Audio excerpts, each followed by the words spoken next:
All right. So this is Monday behind the sounds or behind the shot, whatever you want to call it. But anyways, today I generally talk about little hordes. I've been having some fun with the grandkids. But generally what I do is I talk about equipment on Mondays. Monday behind the sound. That's generally what I talk about. So a big question I get asked all the time when I do these little photography things. See my little curls?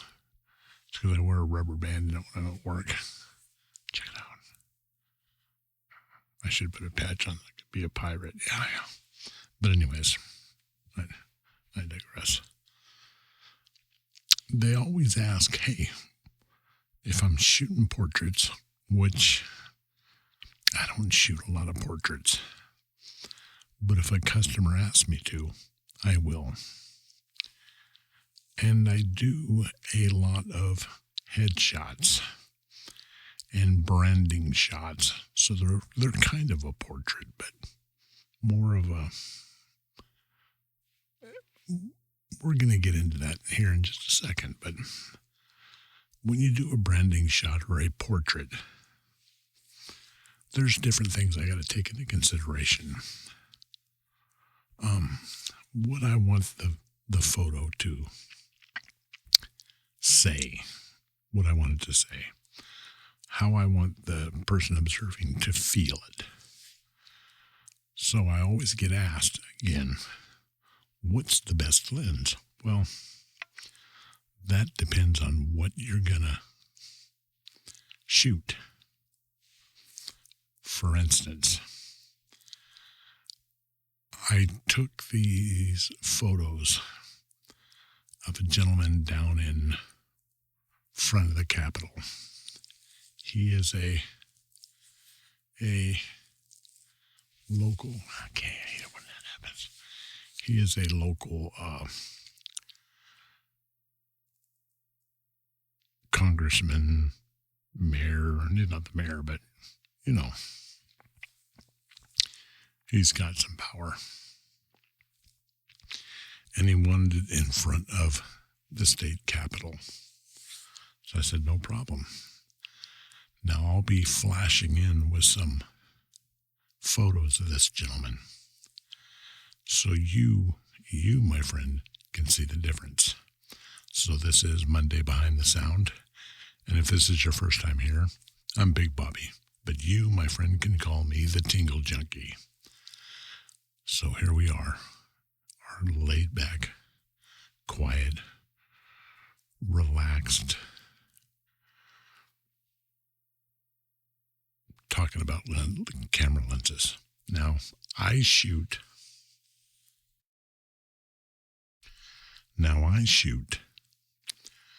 Sony. I used to shoot Nikon, and before that I shot Canon. But pretty much, and it's not that I think one's better than the other, but Sony had some stuff I like, so all of my money went to Sony. They won, and they got my money. Kind of like my wife and my grandkids. I just give up. But anyways, so Sony just had stuff that I liked. The ergonomics, the way stuff ran, how Sony does their cameras. So I switched to them. I also have Nikon, Hasselblad, and some Mamiyas too. But when we're shooting when I'm shooting branding, I use 35 a lot. I use medium format a lot too, but I use 35 the most, or a full frame digital camera. Now, I get asked, or I hear 35 millimeters cannot shoot a portrait. That is this. This is, I love everything, But this is a 1950 50s Nikon Nippon Kaiatsu 35 millimeter f2.8. It's not real fast, but back when I got this, and you'll see it in the picture I show you, the distortion this has and the little impurities make me stand out. So I have another 35, which unfortunately is on this camera right here. But this is the one I use when I want to be really creative. This one, Nikon. It is a non-AI. That's what this is. Anybody that knows Nikon knows Nikon non-AI, AIS to what they have today. But this is a 35. So right now, I'm going to show you the branding portrait I took with this lens. Now you're going to notice there's a lot to see there. I want to show the surrounding with this lens. I want to show it off. I would use this in factories, equipment, people working on equipment, stuff like that. Now we're going to move to this. Here is a Zeiss 55 millimeter, 55 millimeter, 1.8. This is a beautiful piece of glass.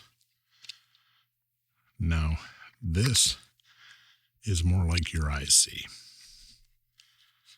And I would take this if I wanted to just see what you see. This thing's razor sharp too. I actually have to put impurities in this in post-production. Impurities in post-production to make this look super cool. But this is a 50 millimeter. This allows you to see it like normal. The normal. I'm going to talk about compression. And I'm going to show this one right now. Now with that lens, that's a good normal. If I was taking stuff for work, people doing something, working on something, cooking something, I'd probably move to that lens. I would use that lens a lot. That's a very general, you're going to see that in a lot of catalogs or instruction manuals. Now, the one thing I get is when I shoot these photos, they don't understand why I'm using a long lens. Now, for portraits, we're moving into the telephoto. This is a Zeiss Batis 85 millimeter 1.8. This is tack sharp. This is for more intimate, more when the client's doing something like cutting something, I need to compact and come in a lot. When they're painting something, drawing something, I would use an 80. It's a little narrower and makes it a little more intimate. Now, I'm going to show you that picture right here so you can see the difference.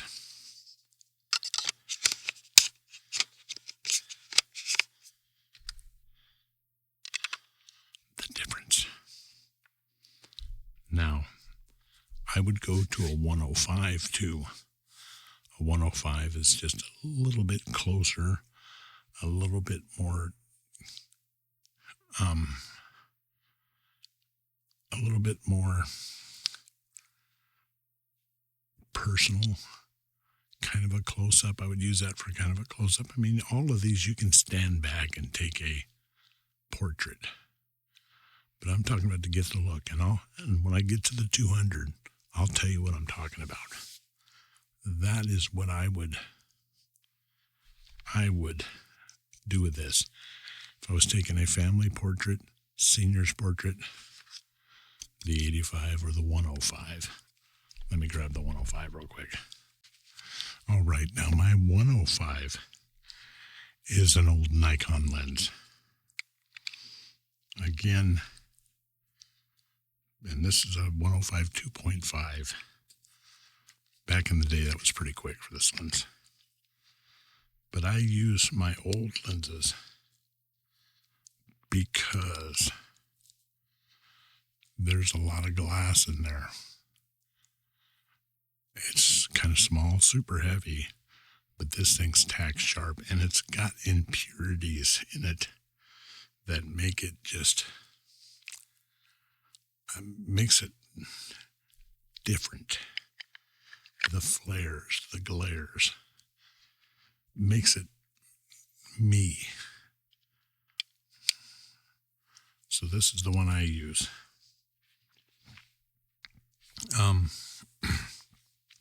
Parts. When I got to photograph parts. Maybe I'm doing it on the side of a machine, a pump, a tractor. I would use the 105 to grab the parts. The compression and the aspect, perfect for that. Lighting candles.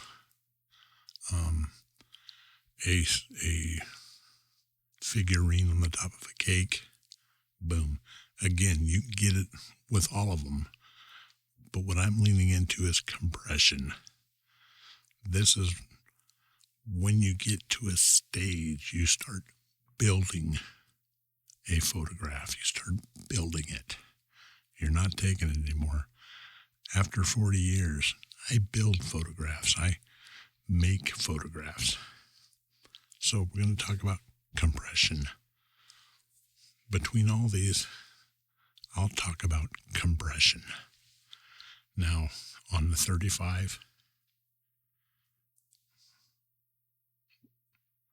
not much compression. So if I take a picture of you in front of a building or something, and I stand back, the building is going to look small. It's going to look like it's distant. It's far back from you.